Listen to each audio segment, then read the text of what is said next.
मध्य प्रदेश में डॉक्टर मोहन यादव के ऊपर भूमि खरीद को लेकर के कांग्रेस के प्रदेश अध्यक्ष जीतू पटवारी ने काफी गंभीर आरोप लगाए थे और कहा था कि कौड़ियों के भाव सैकड़ों एकड़ जमीन मोहन यादव ने खरीद ली है। वहीं इस पर अब बीजेपी ने तीखा पलटवार करते हुए यह दावा किया है कि सभी आरोप तथ्यहीन और राजनीतिक प्रेरित हैं।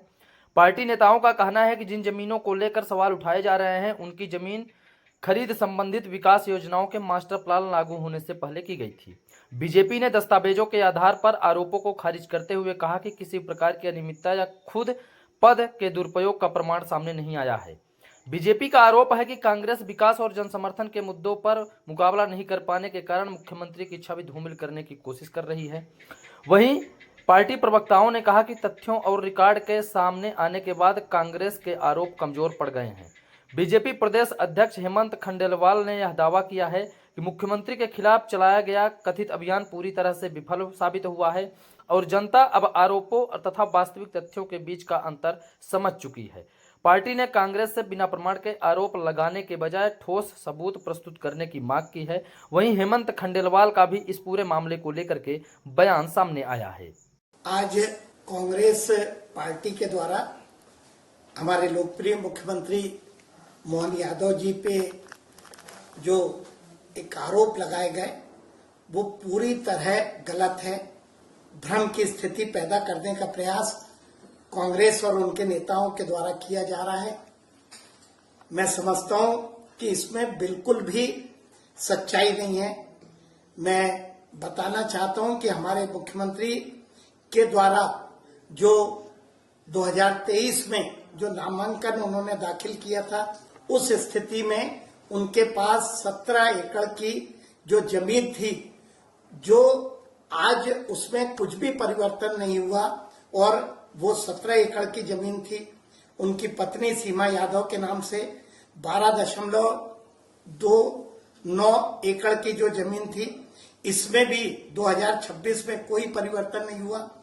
एक सिद्धि विनायक कंपनी जिसकी उस आरोप पे जिक्र किया गया, उसके पास 2023 में 68 एकड़ जमीन थी जो जून में घट के मात्र 65 एकड़ रह गई और इसमें भी मुख्यमंत्री के द्वारा 2017 में इसके डायरेक्टर के पद से इस्तीफा दे दिया गया। उनके पुत्र वैभव के पास भी 2023 के पूर्व 16 एकड़ जो जमीन थी, उनके मुख्यमंत्री बनने के बाद उसमें किसी तरह का कोई परिवर्तन नहीं आया और ये सारी जमीन मास्टर प्लान लागू होने के पहले की थी।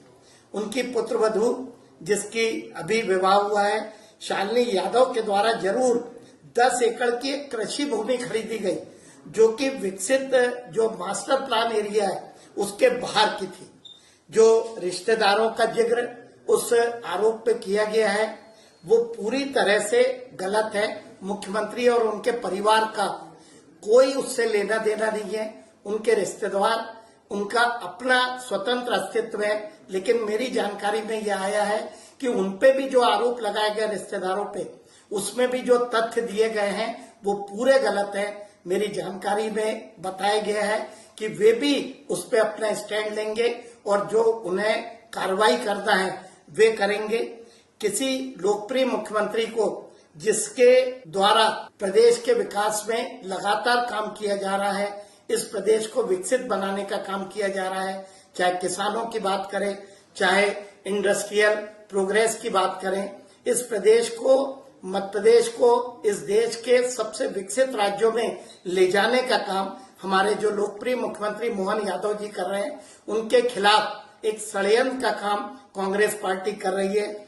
मैं कांग्रेस पार्टी पे यह आरोप लगाना चाहता हूं कि जब जब एक पिछड़े वर्ग का मुख्यमंत्री इस प्रदेश को मिला, चाहे उमा भारती हो, चाहे शिवराज सिंह चौहान हो या हमारे मोहन यादव हो, उनके खिलाफ षड्यंत्र करके उनको कमजोर करने का काम कई लोगों के द्वारा किया गया। समाज के ठेकेदार जिन्हें प्रदेश में पिछड़े वर्ग का नेतृत्व स्वीकार नहीं होता, वे लगातार इस तरह के षड्यंत्र करते हैं और इस तरह एक लोकप्रिय मुख्यमंत्री को कमजोर करने का काम करते हैं। मैं पूरी विनम्रता के साथ, पूरी कड़ाई के साथ कांग्रेस के आरोपों का खंडन करता हूं और कांग्रेस को चुनौती देता हूं कि जब वो हमारे लोकप्रिय मुख्यमंत्री को जनता के द्वारा उनके द्वारा जो विकास कार्य कर गए हैं उसमें नहीं पीछे कर पाए, तो उनके द्वारा इस तरह के षड्यंत्र करके हमारी सरकार को, मुख्यमंत्री को